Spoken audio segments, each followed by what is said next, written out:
بسم اللہ الرحمن الرحیم۔ ہم صحیح مسلم کی ایک روایت کا مطالعہ کر رہے ہیں جس کا رقم ہے 2901۔ اس میں قیامت کی تمام نشانیاں رسول اللہ صلی اللہ علیہ وسلم نے کسی موقع پر، جیسا کہ روایت بیان کرتی ہے، ایک ہی جگہ بیان کرتی ہیں۔ یہ 10 نشانیاں ہیں۔ ان 10 نشانیوں میں بعض کی ہم وضاحت کر چکے، بعض کسی وضاحت کا تقاضا نہیں کرتی۔ مسیح علیہ السلام کے نزول کی نشانی کا ذکر جس طرح روایت میں ہوا ہے اور پھر اس میں کچھ اختلافات ہوئے ہیں، ان سب پر گفتگو ہو چکی ہے۔ اس کے بعد اب یاجوج ماجوج کا کھول دیا جانا ہے، یعنی ایک اور نشانی یہ بیان ہوئی ہے۔ اس کی تفصیلات ہم کچھ سمجھنے کی کوشش کریں گے کہ اس سے کیا مراد ہے۔ چنانچہ میں نے اس پر بھی ایک تفصیلی نوٹ لکھا ہے۔ ان کا ذکر، یعنی یاجوج و ماجوج کا ذکر، یہاں تو بس یہ بیان کیا گیا ہے کہ یاجوج و ماجوج کا خروج بھی ایک نشانی ہے، اور اس کے لیے بالکل وہی لفظ استعمال کیا ہے حدیث میں جو قرآن میں بھی ہے، حتی اذا فتحت یاجوج و ماجوج، یعنی یاجوج ماجوج کھول دیے جائیں گے۔ ان کا ذکر سورہ انبیاء کی آیات 96-97 میں بھی ہوا ہے، یعنی یہ صرف اس حدیث میں نہیں ہے۔ یہ بات کہ یاجوج ماجوج قیامت کی نشانی ہے اور یہ کھول دیے جائیں گے، یہ خود قرآن میں بیان ہوا ہے اور یہ سورہ انبیاء کی آیات میں بیان ہوا ہے۔ تو اب یہ ظاہر ہے ایک بڑا سوال پیدا ہوتا ہے کہ باقی نشانیاں تو چلیے روایت میں آئی ہیں، ان کی نسبت کے بارے میں شبہ ہو سکتا ہے، لیکن یہ واحد نشانی ہے وقوع قیامت کی جو خود قرآن میں بیان ہوئی ہے۔ یہ دونوں یعنی یاجوج ماجوج دونوں نوح علیہ السلام کے بیٹے یافس کی اولاد میں سے، یعنی یہ کوئی ایسی مخلوق نہیں ہے جیسے ہمارے ہاں تصور کیا جاتا ہے کہ ان کے قد چوہے کے برابر ہیں اور وہ کسی دیوار کو چاٹتے ہیں۔ یہ تو محض داستان سرائی ہے، اس کی کوئی حقیقت نہیں۔ یہ ہماری ہی طرح اللہ کے بندے ہیں اور نوح علیہ السلام کے بیٹے یافس کی اولاد ہے۔ نوح علیہ السلام کے بیٹوں کا پورا شجرہ بائبل میں بیان ہوا ہے۔ اس میں یہ بتایا گیا ہے کہ جب وہ کشتی میں سوار ہوئے تو ان کے 3 بیٹے ان کے ساتھ تھے، اور ان تینوں کے نام بھی ہم جانتے ہیں۔ یہ جو آپ دنیا میں بعض نسلوں کے بارے میں کہتے ہیں کہ یہ سامی نسلیں ہیں، تو یہ ان کے بیٹوں ہی سے نسبت میں بیان کی جاتی ہیں۔ یاجوج و ماجوج کا ذکر سورہ انبیاء کی آیات 96-97 میں بھی ہوا ہے۔ یہ دونوں نوح علیہ السلام کے بیٹے یافس کی اولاد ہیں، یعنی 3 بیٹے ان کے ہیں، سام، حام اور یافت۔ تو یہ یافت کی اولاد ہے جو ایشیا کے شمال مشرقی علاقوں میں آباد ہوئی، یعنی ان کا وطن کون سا ہے؟ جس طرح سے حام کی نسلوں کا وطن افریقہ ہی رہا، یعنی جب ہجرت ہوئی ہے بڑے پیمانے پر تو وہ وہاں سے نہیں گئے، اسی وطن میں رہے۔ سامی نسلیں زیادہ تر مشرق وسطیٰ میں آباد ہوئیں یا افریقہ کے شمالی علاقوں میں آباد ہوئی ہیں، دوسری جگہوں پر بھی گئیں لیکن زیادہ تر ان کا وطن یہ رہا ہے۔ اور یافس کی اولاد یہ ایشیا کے شمال مشرقی علاقوں میں جا کر آباد ہوئی ہے، یہ جو وسط ایشیا کے علاقے کہلاتے ہیں، یورپ کی طرف جو علاقے ہیں وہاں آباد ہوئی۔ بائبل کی کتاب پیدائش میں ہے، بائبل میں جو پہلی کتاب ہے پیدائش کی کتاب، اس میں یہ سب بات بیان ہوئی ہے۔ اس میں لکھا ہے، یہ 10ویں باب کی 1 سے 5 آیات ہیں۔ ان کا ترجمہ ہے، نوح کے بیٹوں سام، حام اور یافت کی اولاد یہ ہیں، یعنی شجرہ نسب بیان ہو رہا ہے کہ 3 بیٹے ہیں، ایک سام ہے، ایک حام ہے اور ایک یافت۔ یافت اور یافس دونوں تلفظ ہیں، اسی طرح سم اور سام دونوں تلفظ ہیں۔ ان کی اولاد آگے بیان ہوتی ہے۔ طوفان کے بعد ان کے ہاں بیٹے پیدا ہوئے، یعنی جب کشتی زمین پر آ گئی اور طوفان ختم ہو گیا تو ان کے ہاں بیٹے پیدا ہوئے۔ کن کے ہاں؟ یعنی سام کے ہاں بھی آگے اولاد پیدا ہوئی، حام کے ہاں بھی اور یافت کے ہاں بھی۔ بنی یافت یہ ہیں، سب کے شجرے بیان ہوئے ہیں بائبل میں، تو بنی یافت یعنی یافت کی اولاد کیا ہے؟ وہ یہ ہیں، جمر اور ماجوج اور مادہ اور یاوان اور توبل اور مسک اور تیراس، یہ ابھی بھی بعض علاقوں کے نام انہی کے نام پر ہیں۔ توبالسک، ماسکو، یہ نوح کے پوتوں کے ناموں پر ہیں۔ یاوان جس کو آپ جاپان کہتے ہیں اب، یہ وہی لوگ ہیں سب کے سب۔ جمر اور جوج اور مادہ اور یاوان اور توبل اور مسک اور تیراس۔ اب ان میں سے جمر کے بیٹے پھر بیان کیے ہیں، اور جمر کے بیٹے اشکناز اور ریفت اور توجرما، اور یاوان کے بیٹے الیسا اور ترسیس، کتی اور دودانی۔ عربی بائبل میں اس کو کتیم اور دودانیم لکھا جاتا ہے، تو یہ ان کے نام ہیں۔ قوموں کے جزیرے انہی کی نسل میں بٹ کر ہر ایک کی زبان اور قبیلے کے مطابق مختلف ملک اور گروہ ہو گئے۔ یعنی یہ قدیم نام سب جو ہیں انہی کے ناموں سے پڑے ہوئے ہیں، تو آہستہ آہستہ ان میں پھر تبدیلیاں آ جاتی ہیں۔ یہ بائبل کا بیان ہے۔ یہی بیان مسلمان مورخین کا ہے، یعنی ہمارے جتنے مورخین ہیں وہ سب یہی بات بیان کرتے ہیں۔ تاریخ کی کتابیں شروع یہاں سے ہوتی ہیں، وہ خواہ ابن کثیر کی البدایہ والنہایہ ہو یا ابن خلدون کی تاریخ ہو یا ابن اسیر کی ہو، سب یہیں سے شروع ہوتی ہیں۔ یہی بیان مسلمان مورخین کا بھی ہے۔ ملاحظہ ہو الکامل فی التاریخ ابن الاسیر، پہلی جلد کے 68 صفحے پر یہ ساری بات اسی طرح بیان ہوئی ہے۔ البدایہ والنہایہ میں پہلی جلد کے 175 صفحے پر یہی بات بیان ہوئی ہے۔ ابن خلدون نے تصریح کی ہے کہ علماء انساب یافس کی باقی اولاد کے بارے میں تو اختلافات بھی بیان کرتے ہیں، یعنی اولاد کے ناموں کے بارے میں جو انساب کے ماہرین ہیں، قدیم سے نسب نامے بیان کر رہے ہیں، وہ کچھ اختلافات بھی بیان کرتے ہیں، مگر اس پر متفق ہیں کہ یہ دونوں یعنی یاجوج و ماجوج اسی کی ذریت، اسی کی اولاد میں سے۔ خود تاریخ ابن خلدون میں ابن خلدون کی تصریح کے الفاظ ہیں، دوسری جلد میں 10ویں صفحے پر، وَأَمَّا یافس فَمِن بَلَدِهِ تُرْک وَالسین وَالسَّقَالِیَہ وَیاجوج وَماجوج بِاتِّفَاقٍ مِّنَ النَّسَّابِین، یعنی اس علم کے تمام ماہرین جن کو نسابین کہا جاتا ہے، نساب جو نسب نامے بیان کرتے ہیں، وہ اس بات پر متفق ہیں کہ یافس کی اولاد ہی میں سے ترک ہیں، چینی ہیں، سکالبہ ہیں، یاجوج و ماجوج ہیں، بے اتفاق من النسب، یہ وہی اولاد ہے ساری۔ بائبل کے صحیفہ حزقیل کے باب 38-39 میں، یعنی یہ ایک پیغمبر کا صحیفہ ہے، بائبل ہی کے مجموعے میں ہے۔ بائبل کے صحیفہ حزقیل کے باب 38-39 میں ان کا تعارف، یاجوج و ماجوج کا تعارف، روس، ماسکو اور توبالسک کے فرما روا کی حیثیت سے کرایا گیا ہے۔ یعنی اس وقت، اس زمانے میں ان کی فرما روائی تھی اس علاقے پر۔ بعد میں یہی ہیں، یعنی انہی کی نسلیں ہیں، بعد میں یہی ہیں جو تاتاری، ہن، منگول اور ستھین کے ناموں سے بھی مشہور ہوئے۔ بعد کی نسلوں میں پھر الگ الگ نام پڑھنا شروع ہوئے۔ چنانچہ اسرائیلی مورخ یوسیفوس ان سے مراد ستھین قوم لیتا ہے، یعنی وہ اصل میں جب ستھین کہتا ہے تو انہی کے بعد کی نسلوں کا نام مستعار لیتا ہے۔ اور جیروم کا بیان ہے کہ ماجوج کاکیشیا کے شمال میں بحر خزر کے قریب آباد تھے، وہ ان کا علاقہ یہ بتاتا ہے۔ یہ مختلف بڑے مورخین ہیں جنہوں نے دنیا کی تاریخ لکھی ہے۔ پھر یہ بھی معلوم ہے کہ انہی کے بعض قبائل یورپ پہنچے اور اس کے بعد ان لوگوں میں شامل ہوئے جنہوں نے امریکہ اور آسٹریلیا کو آباد کیا۔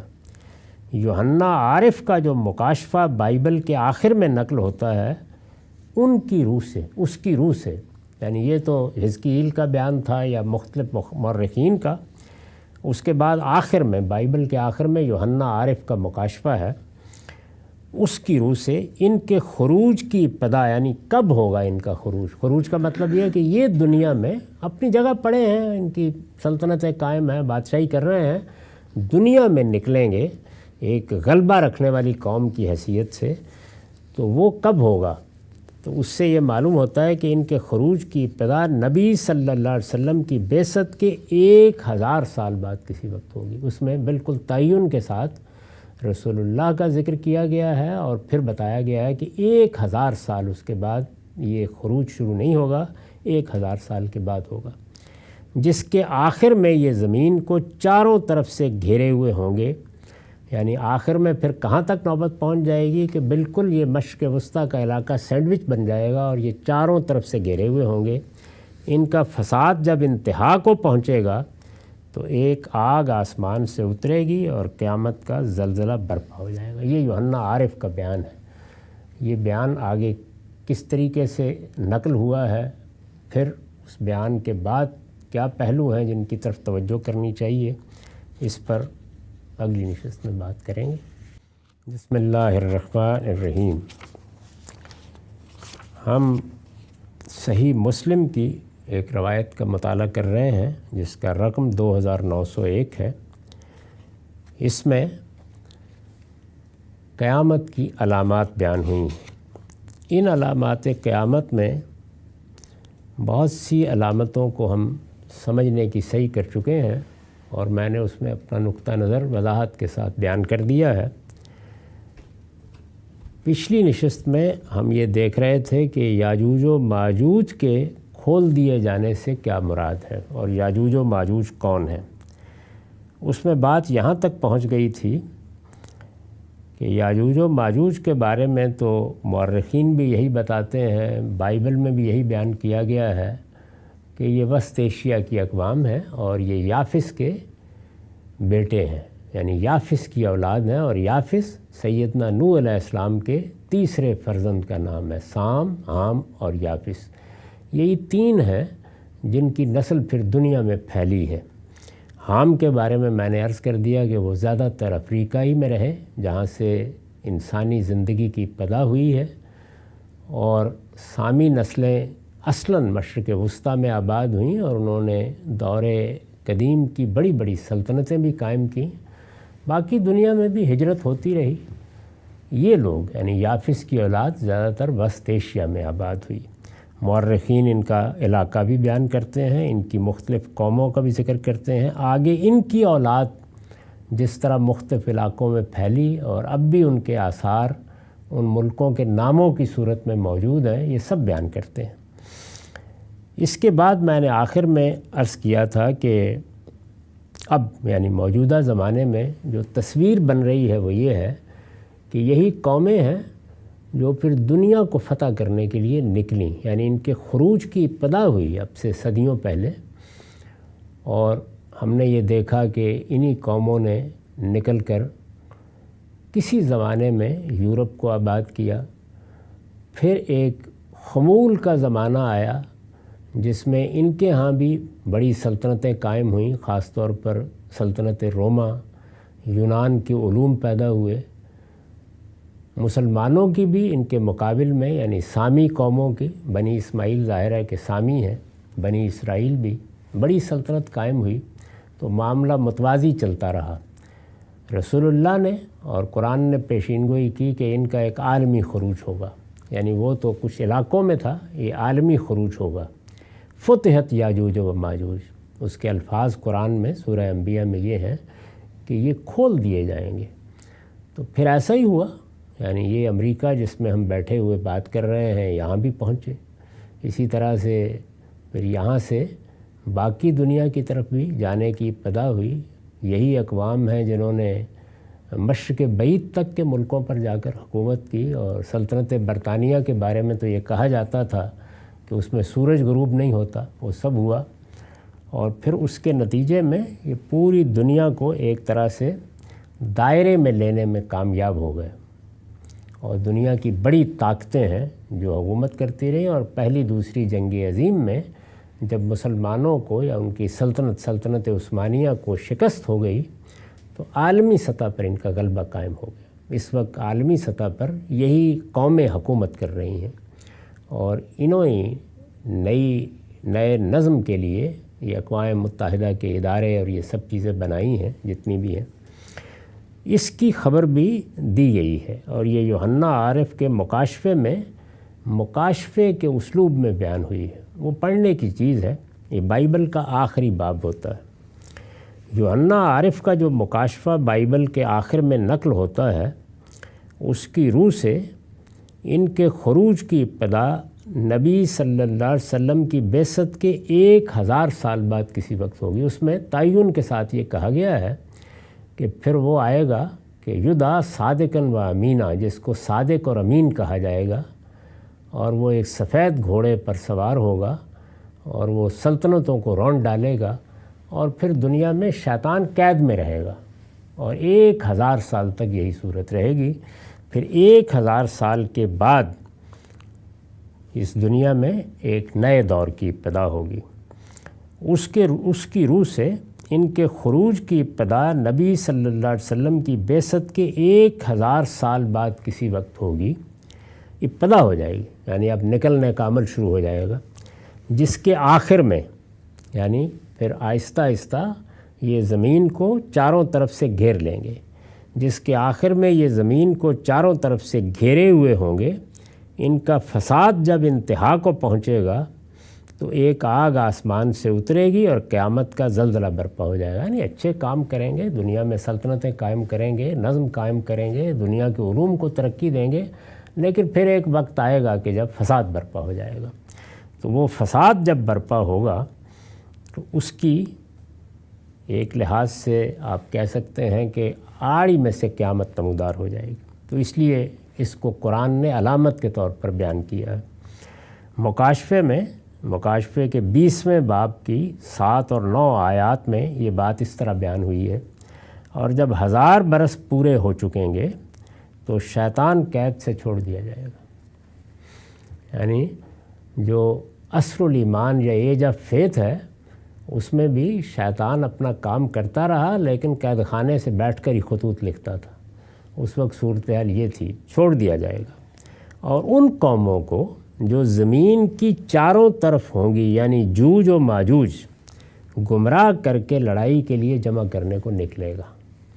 ان کا شمار اس وقت، یہ قومیں کتنی بڑی تعداد میں ہوں گی، ان کا شمار سمندر کی ریت کے برابر ہوگا، اور وہ تمام زمین پر پھیل جائیں گی۔ یعنی پوری دنیا میں جب وہ آخری فساد برپا ہوگا تو ان کا غلبہ قائم ہو جائے گا۔ غلبہ ایک تو وہ ہے جس کی تصویر ہم پچھلی صدیوں میں دیکھ چکے ہیں، جو اس وقت بھی ایک دوسرے انداز سے قائم ہے، لیکن معلوم ہوتا ہے کہ ایک فساد کی صورت میں یہ چیز پیدا ہو جائے گی، اور مقدسوں کی لشکرگاہ اور عزیز شہر کو چاروں طرف سے گھیر لیں گی۔ مقدسوں کی لشکرگاہ، یہ مدینے کو پرانے صحیفوں میں کہا جاتا ہے، اس لیے کہ وہ صحابہ کرام کے اس لشکر کی ایک لحاظ سے چھاؤنی بنا ہے، جس سے انہوں نے پھر دنیا کو فتح کیا ہے۔ اور عزیز شہر وہ ہے جس کو شہر امین مکہ کہتے ہیں، اس کو قرآن مجید نے بھی بلد امین کہا ہے، یہ اسی کا ترجمہ ہے۔ اور مقدسوں کی لشکرگاہ اور عزیز شہر کو چاروں طرف سے گھیر لیں گی، یعنی نوبت یہاں تک پہنچ جائے گی کہ یہ دونوں شہر ہی رہ جائیں گے جن پر پھر آخری حملہ ہوگا۔ فرمایا اس وقت آسمان پر سے آگ نازل ہو کر انہیں کھا جائے گی، یعنی بس پھر خاتمے کا اعلان ہو جائے گا، سور پھونک دیا جائے گا۔ تو یہ مکاشفے کے الفاظ ہیں بائبل میں، اس کو آپ پڑھ سکتے ہیں۔ یہ پیشین گوئی بھی حرف بحرف پوری ہوئی ہے، اور گزشتہ کئی صدیوں سے یاجوج و ماجوج کا خروج شروع ہو چکا ہے۔ ظاہر جب یہ سب کچھ کہا گیا اس وقت تو کسی وہم و گمان میں بھی نہیں تھا یہ، لیکن یہ ہو گیا۔ اس وقت عالمی سطح پر انہی کی حکومت قائم ہے۔ یہ ذہن میں رکھیں کہ خود عثمانی بھی یہی تھے، یعنی ان کا بھی خروج، اصلاً مسلمانوں کی وہ حکومت جو بنی اسماعیل کے تحت قائم ہوئی، وہ عباسیوں کے ساتھ ختم ہو گئی۔ اس وقت عالمی سطح پر انہی کی حکومت قائم ہے، اور ان کا یہ خروج مختلف مراحل سے گزرتے ہوئے اب اپنے عروج کی طرف بڑھ رہا ہے، یعنی وہ عمل جاری ہے اور معلوم نہیں کب تک جاری رہے گا۔ اس میں نے توجہ دلائی ہے کہ میں کوئی اس معاملے میں متفرد نہیں ہوں، کوئی نئی بات نہیں کر رہا۔ اس کی تفصیلات کے لیے آپ علامہ انور شاہ کشمیری کی فیض الباری دیکھ سکتے ہیں، اسی طرح ابوالکلام آزاد کا ترجمان القرآن دیکھ سکتے ہیں، سید ابر اللہ مودودی کی تفہیم القرآن دیکھ سکتے ہیں۔ سب اہل علم اس کو اسی طرح بیان کر رہے ہیں۔ اس کے بعد ایک آخری نشانی بیان ہوئی ہے، اور وہ یہ کہ آخر میں یمن میں ابین کے شہر عدن کے گڑھے سے ایک آگ نکلے گی جو لوگوں کو ہانک کر ان کے محشر کی طرف لے جائے گی۔ اس پر میں نے لکھا ہے کہ یہ وقوع قیامت کی پہلی اور تمام نشانیوں میں آخری نشانی ہے، جس کے بعد وہ ہوا چلے گی جو لوگوں کو اٹھا کر سمندر میں پھینک دے گی۔ اس ہوا کو آخری نشانی غالباً اس لیے نہیں کہا گیا کہ نشانی سے زیادہ ان لوگوں کے لیے گویا خود قیامت کی ابتدا ہے جو اس کے نتیجے میں سمندر کی نظر ہو جائیں گے، خاتمہ ہو جائے گا۔ اور اس کے بارے میں جو آخری الفاظ روایت میں آئے تھے وہ یہ تھے، یہ آگ جہاں لوگ رات گزاریں گے ان کے ساتھ وہیں رات گزارے گی، اور جہاں وہ قیلولہ کریں گے ان کے ساتھ وہیں قیلولہ کرے گی۔ مطلب یہ ہے کہ ان کا پیچھا نہیں چھوڑے گی یہاں تک کہ انہیں ہانک کر محشر میں لے جائے گی۔ تو آخر میں یہ ہوگا۔ یہ 10 نشانیاں ہیں، یہی بیان ہوئی ہیں، انہی کی باقی روایتوں میں تفصیلات ہیں، ان سے زائد کوئی چیز نہیں ہے۔ یہ 10 نشانیاں رسالت مآب صلی اللہ علیہ وسلم کی نسبت سے بیان کی گئی ہیں۔ اگر یہ نسبت درست ہے اور اس میں کسی قسم کا اختلاط نہیں ہوا تو یہ اسی طرح پوری ہو جائیں گی جس طرح قرب قیامت کی وہ دونوں نشانیاں پوری ہو گئی ہیں جو اس وقت ہم اپنی آنکھوں سے دیکھ رہے ہیں۔